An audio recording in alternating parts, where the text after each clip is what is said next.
Welcome back. जैसे कि आज मैं कंसेप्ट उठाया थ्योरी ऑफ इक्वेशन पे, आज मैं आपके सामने रखूंगा थोड़ा सा कंसेप्ट जो हर एक क्वेश्चंस को ग्राफ के बेसिस पे कैसे सॉल्यूशंस कर रहे होंगे या फिर नंबर ऑफ रूट कैसे फाइंड कर रहे होंगे। तो देखते हैं एक छोटा सा कंसेप्ट थ्योरी ऑफ इक्वेशन पे। तो यहाँ पे मैंने जैसे कि आज स्टार्ट करा हुआ है थ्योरी ऑफ इक्वेशन। अब थ्योरी ऑफ इक्वेशन पे किस टाइप के सवाल आते हैं, किस तरीके से आपसे पूछा जाता है, किस तरीके से हम लोग नॉर्मली ग्राफ पे काम करेंगे, उसके बारे में छोटा सा रखेंगे कंसेप्ट। उसके बेसिस पे मैं नॉर्मली पॉलिनोमियल इक्वेशंस के बारे में बात करना चाहता हूं आपके सामने। अगर मैं आपके सामने एक पॉलिनोमियल इक्वेशन रखता हूं, अगर मैं बोलूं a का power a base n x to the power n, उसके बाद इसी पॉलिनोमियल को आगे बढ़ाऊंगा तो क्या हो जाएगा a base n minus 1 x की पावर n माइनस 1, और इसी तरीके से ये क्या होगा आगे बढ़ेगा a नॉट की तरफ, a नॉट की तरफ जा रहा होगा। यहाँ पे क्या हो रहा है x का पावर लगातार घटता जा रहा है, और यहाँ पे an और an minus 1 belongs to all real numbers है। ये हमारे पास क्या है, रियल कोफिशिएंट है। उसके बेसिस पे हमारे पास अगर ये जनरल टर्म या फिर इस इक्वेशंस के बेसिस या फिर पॉलिनोमियल के बेसिस पे मैं इसको क्या बोलता हूँ, इसी को नाम क्या देता हूँ, पॉलिनोमियल। अब इसी पॉलिनोमियल के बेसिस पे मैं आपके सामने रखूंगा ग्राफ के बेसिस पे कंसेप्ट। अगर देखे ध्यान से तो मैं यहाँ पे बात करता हूँ ग्राफ पे, अगर ये कांस्टेंट वैल्यू अगर an ग्रेटर देन 0 है, an अगर ग्रेटर देन 0 है उस कंसेप्ट पे, और an और यहाँ पे n का पावर जो भी होगा वो हमारे पास अगर इवन टर्म है उस बेसिस पे क्या होगा ग्राफ, उसके बेसिस पे ग्राफ क्या होगा यहाँ पे देखेंगे। अगर हमारे पास an ग्रेटर देन 0 है और n का वैल्यू ऑड है, उसके बेसिस पे ग्राफ के बारे में बात कर रहे होंगे। और आगे यहाँ पे इसी चीज को आगे से आपके सामने रखूंगा, an अगर लेस देन 0 है, an अगर नेगेटिव है, उसके बेसिस पे अगर n यहाँ पे अगर हमारे पास इवन है, n अगर हमारे पास इवन उसके बेसिस पे, और एक लास्ट जो हमारे पास केस आते हैं वो हमारे पास an अगर लेस देन 0 है, n क्या है हमारे पास ऑड है, उसके बेसिस पे बात कर रहा हूँ। ठीक है, ये कंसेप्ट आपके साथ पैरेलल चल रहे होंगे, और ये कंसेप्ट आपके साथ पैरेलल चल रहे होंगे। तो उसके बेसिस पे मैं आपके सामने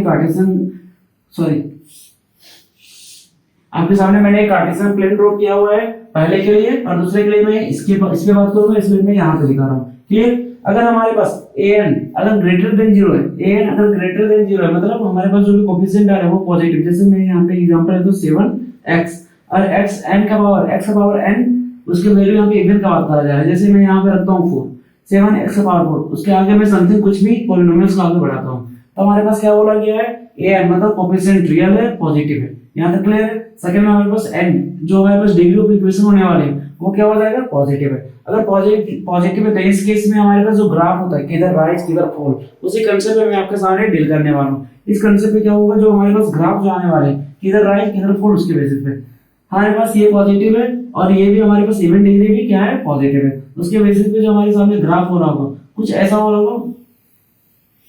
क्लियर? क्या यहाँ पे हम लोग देख सकते हैं टोटल टर्निंग पॉइंट कितना है। सबसे पहले ये देखते हैं नंबर ऑफ रूट्स कितना है। नंबर ऑफ रूट्स क्या होता है, एक्स एक्सिस को जितने पॉइंट पे कट करने होते हैं उसके बेसिस पे नंबर ऑफ रूट्स निकलता है। यहाँ तक क्लियर?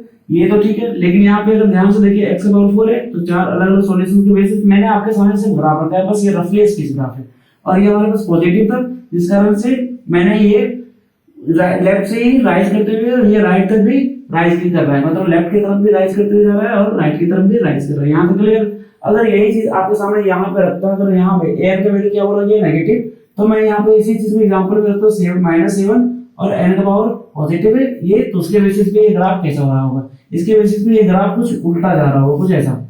यहाँ तक क्लियर? यहाँ पे क्या हो रहा है, ये ग्राफ जस्ट उसका उल्टा दिख रहा होगा। यहाँ पे भी 4 अलग अलग पॉइंट पे कट कर रहा है एक्स एक्सिस को, बस ये रफली स्केच ग्राफ है उसके बेसिस पे।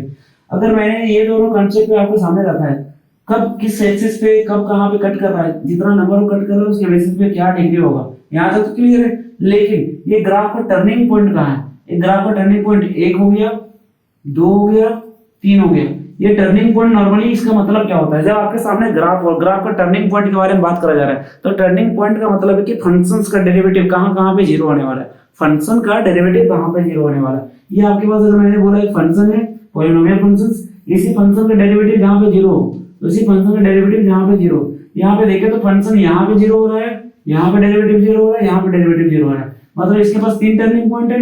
f(x) का मतलब क्या हो गया, 3 टर्निंग पॉइंट। अब 3 टर्निंग पॉइंट का मतलब क्या बोले हम लोग, अभी मैंने बोला था टर्निंग पॉइंट, जितना टर्निंग पॉइंट होगा उससे ज्यादा क्या हो जाएगा, रूट्स का वैल्यू आ रहे होंगे, उससे ज्यादा रूट्स, मतलब एक ज्यादा रूट्स वैल्यू दे रहा होगा। यहाँ पे क्लियर? मैं ये बात को थोड़ा जोर डाल रहा हूँ क्योंकि इसी कंसेप्ट पे आपके सामने अभी सवाल किया जाएगा, इसी कंसेप्ट पे आपके सामने सवाल किया जाएगा, एडवांस हो या फिर मेंस, उसके बेसिस पे जितना टर्निंग पॉइंट है उससे ज्यादा नंबर ऑफ रूट्स होता है, 3 टर्निंग पॉइंट्स, 3 यहाँ पे फंक्शन का डेरिवेटिव क्या हो जाएगा x पैरेलल के बेसिस पे, तो यहाँ पे f(x) = 0 कहाँ पे 1 2 3 टर्निंग पॉइंट है, यहाँ तक क्लियर। आगे इसी बेसिस पे यहाँ पे मैंने दिखाया ग्राफ, अगर आपके पास an का वैल्यू अगर ग्रेटर देन 0 है, an का वैल्यू अगर ग्रेटर देन 0 है, जैसे मैंने यहाँ पे फिर से एग्जांपल है तो 7 और यहाँ पे n का वैल्यू क्या कर रहा है x का पावर n अगर ओड हो, कुछ ऐसा मैंने यहाँ पे सामने रखा है पॉलिनोमियल्स, उसके बाद x y z कुछ भी ले लेता हूँ, x y z जो भी है, ठीक है, x + c या जो भी है, ठीक है।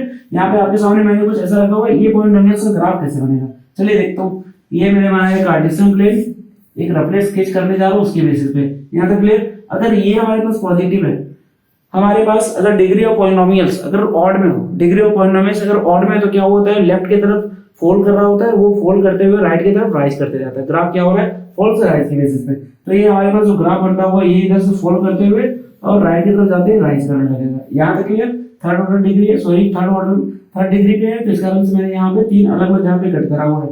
नॉर्मली जिस तरह सवाल होगा उसके बेसिस पे, ऐसा नहीं है कि अगर उसका डिग्री 3 है तो 3 अलग-अलग जगह पे कट कर रहा होगा एक्स एक्सिस पे, उसके बेसिस पे मैं उसका जीरोस फाइंड करने के या फिर रूट्स फाइंड करने की बात कर रहा हूँ, यहाँ तक क्लियर। यहाँ पे मैंने देखा क्या, अगर हमारे पास थर्ड डिग्री पॉलिनोमियल्स है उसके बेसिस पे क्या लिखा है यहाँ पे, और टोटल टर्निंग पॉइंट यहाँ पे क्या दिख रहा है, एक यहाँ पे होगा, यहाँ पे 2 टर्निंग पॉइंट, उसके जस्ट एक बढ़कर क्या हो जाएगा हमारे पास, एक यहाँ पे टर्निंग पॉइंट, एक 2 टर्निंग पॉइंट, इससे जस्ट बढ़कर क्या हो जाएगा हमारे पास 3 रूट्स या फिर जीरोस निकल रहे होंगे। यहाँ पे जीरोस कितने निकल रहे हैं, जीरोस 1 2 3, मैंने बोला था जितना टर्निंग पॉइंट है उससे ज्यादा रूट्स या फिर जीरोस निकलते हैं, रूट्स या फिर जीरोस, यहाँ पे क्लियर। अब यहाँ पे अगर यही ग्राफ आपको अगर यहाँ पे प्लॉट करना तो इसके बेसिस पे, जहाँ पे an पॉजिटिव है सॉरी नेगेटिव है -7 और x का पावर जो होगा वो ओड में होगा, तो उसके बेसिस पे ग्राफ क्या होगा, जस्ट उल्टा, जस्ट इसी का ग्राफ क्या हो जाएगा उल्टा, जैसे कि ये ग्राफ इसका उल्टा हो गया, ठीक है, ऐसे इसका ग्राफ क्या हो जाएगा यहाँ पे इसका उल्टा, मतलब इन्वर्टेड ग्राफ।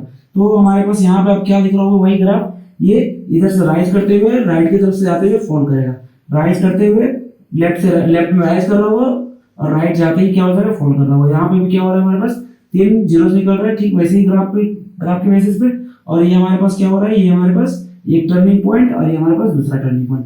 बस इसी कंसेप्ट पे आपसे एडवांस में एक सवाल पूछा गया है और वो सवाल मैं आपके सामने जल्दी रख रहा हूँ, पहले ये आप कंसेप्ट समझ ले अच्छे तरीके से।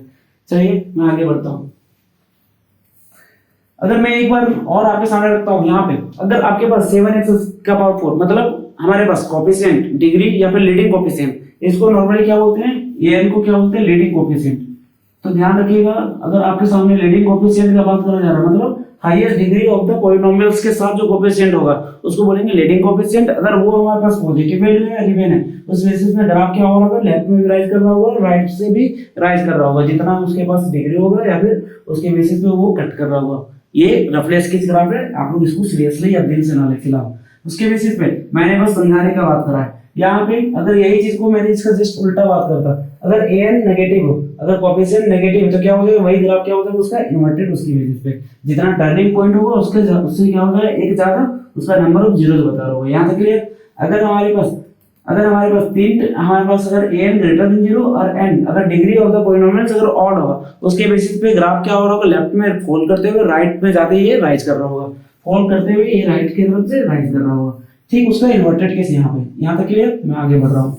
हमसे पूछा गया है इस इक्वेशंस का नंबर ऑफ रूट्स फाइंड करने के लिए, नंबर ऑफ डिस्टिंक्ट रूट, मतलब वो एक्स एक्सिस पे कितने जगह पे कट कर रहा होगा, उसके बेसिस पे ये क्वेश्चन है। अभी मैंने आपके सामने एक सवाल रखा था जहाँ पे x का पावर क्या रखा था 4, तो उसके अलग अलग 4 क्वाड्रेंट के बेसिस पे मैंने सॉल्यूशन करने की कोशिश की। क्या यहाँ पे x का पावर अगर 7 है तो इसका सॉल्यूशंस क्या 7 हो जानी चाहिए? नहीं, मैंने बोल रखा था जैसे कि कभी भी क्वाड्रेटिक इक्वेशन के बेसिस पे क्वाड्रेटिक के 2 सॉल्यूशंस भी होते हैं, एक सॉल्यूशंस भी होते हैं, मतलब रूट्स वहां पे इक्वल भी हो सकते हैं जहां पे एक सॉल्यूशन दिख रहा होता है, और रूट्स हमारे पास क्या होता है नॉर्मली एक से ज्यादा या फिर 2 हो दिखता है। उसके बेसिस पे यहाँ पे क्या दिख रहा है, कभी कभी तो रूट्स दिखते भी नहीं है, मतलब इमेजिनरी रूट्स आ रहा होता है। तो यहाँ पे वो एक्स एक्सिस पे कहाँ पे मतलब कहाँ कट कर रहा होगा, उसके बेसिस पे इस ग्राफ को मैं यहाँ पे क्या करूंगा, नॉर्मली रफली स्केच ग्राफ के बेसिस पे इसका सॉल्यूशंस करने का कोशिश करूंगा। फिलहाल हमारे पास जो फंक्शन दिया गया है, मैं इस फंक्शन को सही तरीके से देखूं तो यहाँ पे देखते हैं f(x) इक्वल टू हमारे पास क्या दिया गया, f(x) equal to x to the power 7 minus 7x minus 2। यहाँ तक क्लियर है। जब भी हम लोग फंक्शंस लिखते हैं तो इक्वेशंस के बारे में ये राइट साइड को छोड़कर बस उसको फंक्शंस के रूप में देखते हैं, क्योंकि हम लोग जब भी ग्राफ बना रहे होते हैं तो फंक्शंस का ही ग्राफ बनाते हैं। इक्वेशंस का ग्राफ बनता किस तरह से, जिसका उसको सॉल्यूशंस हो उसके बेसिस पे parallel parallel to the y axis, वो हमारे पास क्या होगा, जो सॉल्यूशंस एक लाइन का इक्वेशन दे रहा होगा। तो जिस कारण से हम लोग ये इक्वेशंस का कभी ग्राफ नहीं बनाते, हम लोग हमेशा क्या करते हैं, फंक्शंस का ग्राफ बनाते हैं। तो आप लोग समझे इस बात को थोड़ा अच्छे तरीके से, क्योंकि ये बहुत डेप्थ का नॉलेज है। अगर ध्यान से देखिए यहाँ पे इसी फंक्शंस में मैं अगर इस फंक्शंस का डेरिवेटिव करता हूँ, डेरिवेटिव की हेल्प से मैं ये क्वेश्चंस को आपके सामने सॉल्यूशंस के रखूंगा। यहाँ पे क्या हो जाएगा, 7x⁻6 माइनस ये हमारे पास 7 हो जाएगा। यहाँ तक क्लियर। अब इसी चीज का मैं देखता हूँ f(x) को अगर इक्वल टू 0 करता हूँ, मतलब नंबर ऑफ टर्निंग पॉइंट निकल जाएंगे क्या, देखता हूँ कितना turning point, 7x⁻6 minus 1 equal to 0। यहाँ तक तो क्लियर है। यहाँ से हमारे पास क्या हो जाएगा, x⁻6 का वैल्यू क्या हो जाएगा, यहाँ पे 1। अब x⁻6 इक्वल टू वैल्यू 1 आ रहा है। यहाँ पे नॉर्मली हम लोग देखें तो x का एक सॉल्यूशन आ रहा है, x इक्वल टू 1। हम लोग अगर -1 पे पुट करेंगे तब भी ये सॉल्यूशन को सेटिस्फाई कर रहा होगा। तो उसके बेसिस पे मैं यहाँ पे देखता हूँ, एक ग्राफ बनाता हूँ। ध्यान से देखें, अगर मैं फंक्शंस को, अगर यही फंक्शंस को मैं अगर 0 पुट करता, इसी फंक्शंस में 0 पुट करता, तो हमारे पास जो फंक्शंस का वैल्यू आ रहा होता है क्या होता है, -2। तो हमारे पास फंक्शंस का वैल्यू -2, मतलब यहाँ पे कुछ -2, यहाँ पे क्लियर। उस फंक्शंस का जो हमारे पास वैल्यू आ रहा होगा -2, ये हमारे पास -1 -2, यहाँ तक ठीक है।